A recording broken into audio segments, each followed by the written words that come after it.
Hello guys! Ito ang ating kohol at ating lulutuin ito ng adobo sa Ilocano. So atin nang susukilin guys, atin nang susukilin ang laman ng kohol. At ang kanyang shell ay ating lulutuin. Ay mali pala. Yung kanyang laman ng ating i-adobo guys. A few moments later. So yan na guys, nalinisan ng ating kohol, laman ng kohol at atin nang igigisa sa mantika. So yan, Oh yan yes. natin palayok, si mantika. Yan, binuhos ko na ng mantika guys. Para atin nang igigisa si kohol. At yan ang luya, sibuyas, bawang. Loyang dilaw ang nilagay natin dyan guys. Nabubulol pa ako. Guys. So yan.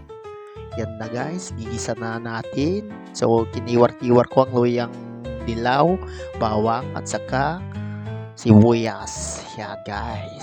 So, yan na. At akin nang liligay ang kohol. Ay, hindi pa pala. So, papainitin pa natin konti ang mantika. Yan na ang kohol guys. Laman ng kohol yan oh. Yan, sinayaw-sayaw pa ni kwarog. So, yan na guys. Ginisa na natin. Yan oh. Wow, sarap. Sarap niyan guys. Luto Ilocano. Adobo lang. Natural na adobo. Wala nang sangkap. Yummy! So yan natin ang kiniwan ng kiniwar. At kiniwan ng kiniwar. At kiniwar ng kiniwar. So kiniwarin mo kaburso kakwaro. Yan. Ang laki ng laman ng kohol. So yan natin ang tatakpan guys.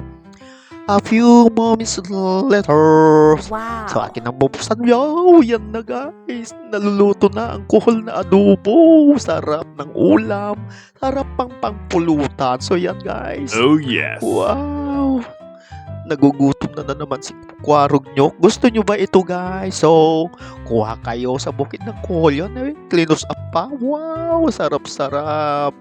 Yan natin ng kiniwar ang kohol. Pampulutan mamaya yan guys at pangulam. Kung hindi maubos, pulutan. Yan guys, akin ng tinakpan at nag-approve na si Kabursyo. Nag-heart sa kamay, daliri nag-heart. Nag-thumbs up. Wow! So yan, luto na guys. Yummy! Bye-bye. God bless all.